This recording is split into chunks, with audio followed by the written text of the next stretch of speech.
Today I'm going to show you how guys get the most out of the hammer bullet since there's currently not published data available online. There's actually a gentleman by the name of GL Taylor who's compiled a bunch of data, and if you want access to that, comment below. And again, that's shared data, so it's not published data by hammer bullets.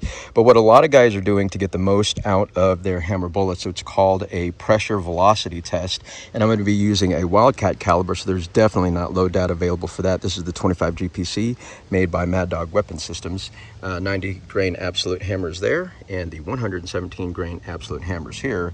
What you do is start at a safe charge weight, and for the Hornady loading manual, that's about the middle number. They've got 5 numbers in their loading data. Use about the middle number is a safe place to start if you're using Hornady or Hodgdon. Now if you're shooting Nosler, always start at the lower, because a Nosler has a tendency to be a lot hotter at a starting pressure there.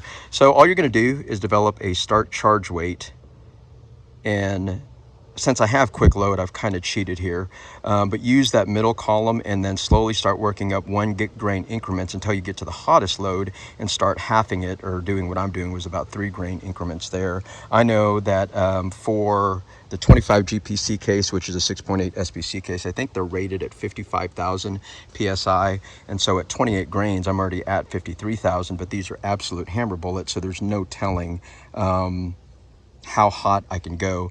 And so what I'm going to do is take a shot and then examine the case, and I'm not going to talk you through all that. I'll do a final evaluation at home, but basically start low and work up a charge weight until you see signs on the case, or if you feel an odd recoil in your rifle. Let me get this all set up and take some shots.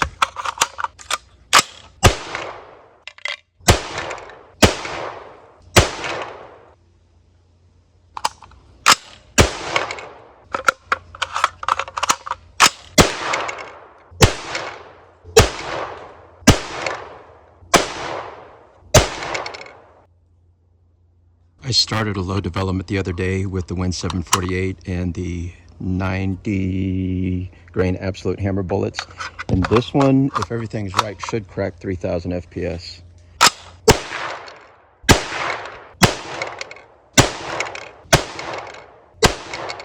And we'll review the first and last case from the 117 grain using the Hodgdon H335. The starting charge was at 25, and the last one was 27.4. So if you look at the case on the left, the primer is still rounded at the edge where it's touching the case, and it looks like a normal primer strike. And now if you look at the case on the right, which was the 27.4, the hottest, focus, you can see that the primer strike looks like a slight dimple, and if you examine real carefully, you can see that the primer is flat.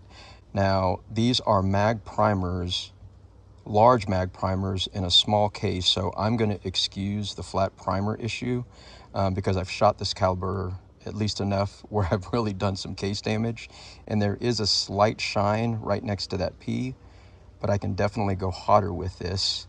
And I'll also examine the 90 grain absolute hammers because I did top out on that. 2 cases from the 90 grain absolute hammer bullets. The one on the left is the 30.8, which is what I started with, and the one on the right is the 32.3 grains, is the one I ended with. Now the one on the left, if you look real carefully there, the primer is still rounded, meaning that's a good safe charge weight. The one on the right, it's starting, just slightly starting to get hot because the primer is slightly flattened. And if you look carefully where that 6.8 begins, there's just a very slight shine, not enough to be concerned about.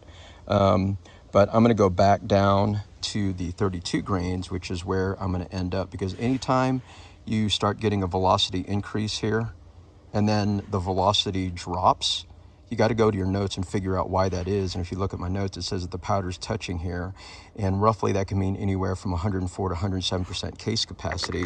So what that looks like is the bullet's long, so it's seating deep beyond the neck here and a little bit into the shoulder, so that powder's coming back up and touching that bullet all the way around the boat tail. So I will stop at 32 grains, which is not bad at 3,190 FPS. And that is how you develop a hammer load, trying to check its velocity and pressure signs.